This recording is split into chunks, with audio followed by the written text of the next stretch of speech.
Right, hello, welcome. Right, so today I'm going to go through a pretty straightforward task, which is to cut housing in a bit of timber. You would use this joint if you were making a bookshelf or something like that. So the question really then, and that's what the whole nub of this video is, how are we going to cut it?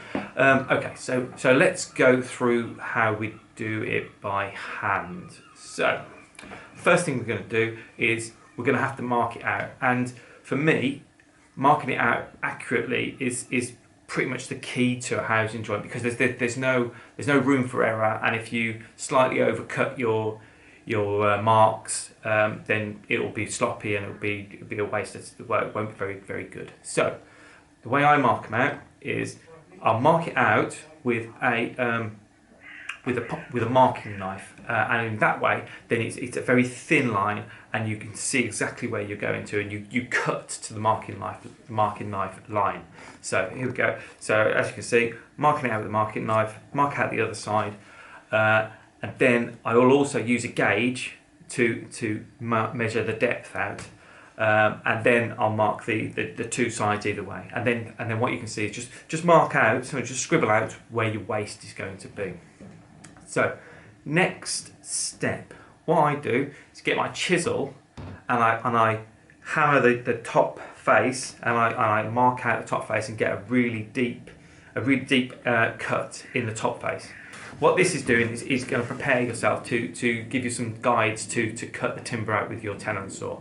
But what's going to happen is, as you knock the chisel in, then the chisel is going to move. Now I remember when this first started happening to me, when I was about 16, when I started as a carpenter, I was like telling the old guy, "Oh, my chisel's moving." He says, I must be doing wrong. He says, "No. This happens, and it does happen. It doesn't matter whether you're using oak or pine or any type of timber. Your chisel's going to move." So the skill of the craftsman, or the skill of you, is to try to estimate how much it's going to move. Anyway, as you can see, so knock it moves back. So just set it in a little bit and let the chisel move back out.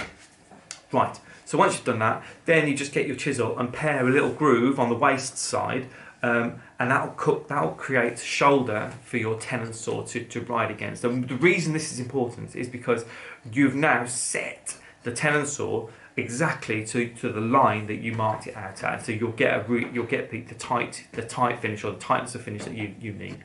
Okay, so use the tenon saw, cut away. You can cut from both sides, cut at a slightly up angle going towards the centre, and then flip the timber around, do exactly the same, cut on the upside, and then just cut and try and cut level, but don't go past the mark, because you can't put it back in once you cut it out.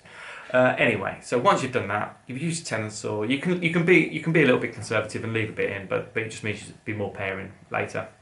Right, now get it into a vise, or get it into the bench hook or something like that, and then start paring with your chisel. Just knock the timber out, going on an upward stroke towards the centre, very similar how you use the tenon saw, and then when the timber's attached, just pare it down lower and lower and lower until it's level with the marks. Once you've done that, then just clean it all out. Keep cleaning it all out, and eventually it'll be you'll have cleaned it out exactly as you'd want it to. And then when you get your piece of timber, just knock it in, and the theory is that it'll fit the first time and it'll be absolutely perfect. It may not do, but you may have to do a little bit more sort of cleaning out and whatever. But ultimately, that's it. Pretty simple joint. With the right techniques, it'll be absolutely perfect, and there'll be no gaps and sloppiness, which is exactly what you want. So the second way, and the way that I would probably doing it if I was doing it for trying to make some money out of this, is I'd use my circular saw. So I've got a pulling over crosscut saw, and what this enables you to do is it also has a depth guide, or it has a depth gauge set on it, so I can set the saw to only drop down to a certain level. And what that means is, because it slides and it's set, then I can cut a housing with this. So all you have to do with this is put a couple of pencil lines in the thickness of the wood that you want to do the house in. Set the depth, and then just pull the saw backwards and forwards, and then clean the centre out, and that's it. Your housing. It'll take next to no time at all, and it'll give you a very accurate and clean result. So, and there you go. Just try it in, and you can see that it fits absolutely perfect. And then, so there you have it. That is the two methods that I would employ. I mean, there are two methods that I'd employ. So, why would you choose one over the other? So for me, if it depends what you're doing the woodworking for. If you're doing the woodworking for and you just want to learn how to woodwork and it's a bit of fun and you're enjoying using your chisels and whatever, then do the hand method. That's obviously the most fun and it's the most rewarding.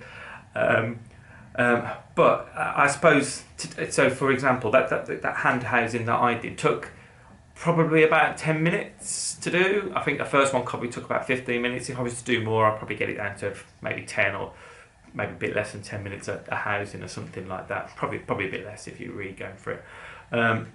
So when you total that up, say for instance you were doing a library, say for instance you were doing a bookshelf or something like that, and you had 10 shelves, that would be 20 housings that you would have to knock in. So if you times that by 10, that's 200 minutes. That's like 3.5, 4 hours of just for the housing itself. And if you're paying yourself 20 quid an hour, that's about 60 quid for the housing. So, well, when you and this is the different argument. Is anyone going to pay?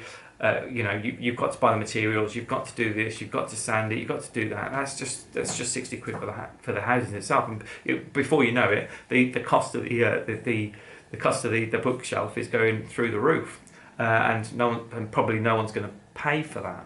So compare that to the using the saw. I think once you've set it up, well, I know once you've set it up, that's it, you're done. I think you could do a housing in about 1, maybe 2 minutes. Call it 2 minutes or something like that. If we're doing 20, that's 40 minutes. So then all of a sudden it's gone from 60 quid for 3 hours down to £15 for 40 minutes worth of work. And then you can start to see why you're starting to become competitive. So if you're doing it once, the saw will probably cost 300 quid if you're getting a decent one, because you want decent tools. So you're only going to claw back sort of 45 quid on that. But if you're doing it more than once, or you're using the saw for many other things, and trust me, I use it for many other things, then it pays for itself. So again, if you're a professional and you're doing this for money, it's all about time is money. The faster you can do it, the more money you're going to make, and you have to offset it against the tools. But generally, if you're doing something like this, then do this cost comparison. And what's generally happened in my life, I've done the cost comparison, and now I've got a shed full of tools. Anyway, right. Thanks for listening.